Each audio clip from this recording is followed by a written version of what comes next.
Hi all, here is a quick reset video button for those of you who didn't ask me in class. I thought I'd answered the questions. I'm going to insert a button and I'm going to give it a macro name. I could just leave it that one, but let's call it my reset button. That way I'll recognize it when we get over to VBA. And I want to record it. And I'm not going to bother with a short key or description. I definitely want it to be stored in this workbook, so it will go wherever this workbook does. And the reset button that I'm looking for is I want to select a cell and give it a value. Say I want my current age to always reset to 25, and I want my retirement age to always reset to 60, and my lifespan to always reset to 90. Let's say I want my beginning net worth to always reset to 2,500 and my beginning annual net paycheck to always reset to 55. But I'm not going to type the 55 right there, right? Because that is a formula. If I type 55 over that, I've just messed up everything. So let's see what that links to, what this spin button links to. Type the 55 here, and then I'll get the 55,000 there. And that's going to apply to all these other linked cells. So while this was the linked cell right here, C4, for that spin button, and my convention here was to leave those white when they're linked directly, or just a hard input, I let them gray if there was an intermediate cell linked below. Same thing here. I'll bet that is linked to something with the number 4 in it, so that I could divide by 4. If I wanted to reset those annual pay raises to 3, I'd come down here and type the 3.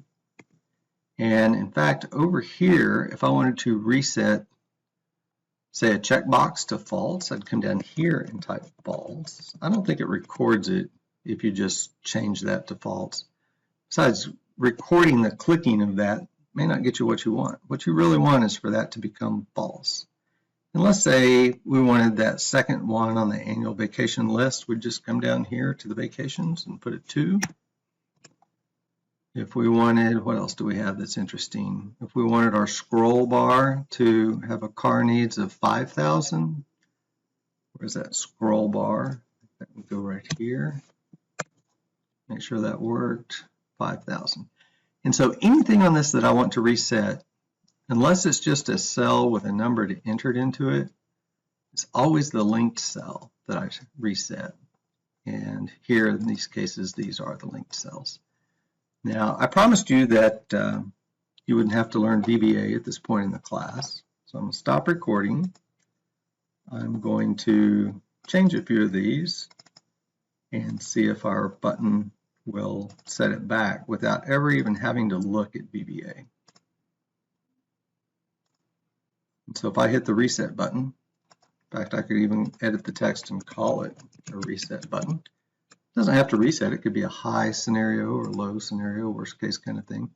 If I do that, it did everything that I just recorded very, very quickly. Let's go, if you could stop there if you want and get full credit for this. If you want to go one step further, I'm going to hit Alt F11 and come over and look at what I recorded. So remember, the first thing I did was select a cell and then put a value in it.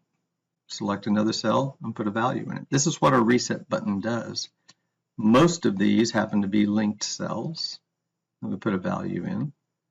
Select cell, put a value in, and so forth.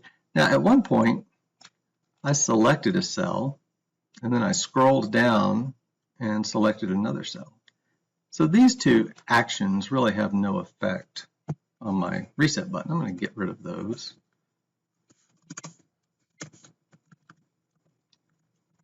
Kind of the same with these two. Remember when I selected that spinner and looked at it? It didn't change anything, so we don't need that to be recorded. Select, scroll. Once I get rid of all this stuff, you don't have to get rid of this stuff, but I'm doing it so you can see the pattern here. Once I get rid of all that extraneous stuff, including all that scrolling around that I did, the pattern is always select and then set the formula equal to something, and then just repeat that. In fact, you could copy this for all the other linked cells that you want to change, paste it, and just update the range and the value you want to go to. I always like, after I run a macro, not to end it wherever the last thing I did, but maybe send that cursor back to cell A1 so that we know it's finished. If you want to take this a step even further, you'll notice on these, you could get rid of all this and delete that part and be left with, not even go to, but simply change C4's formula to 25. Change C6's formula to 60. Change C8's formula to 90. So now, instead of selecting it before we change the formula, we're not even having to select it at all. We're just telling Excel, go straight there and change the formula. So if I were going to want to put another reset, oh, I left one of those scrolls in there, didn't I? If I were going to do more reset work, this makes it a whole lot easier to come back and look at later. If I wanted to add some more linked cells, this makes it a lot easier to do it. Let's just double check that that works.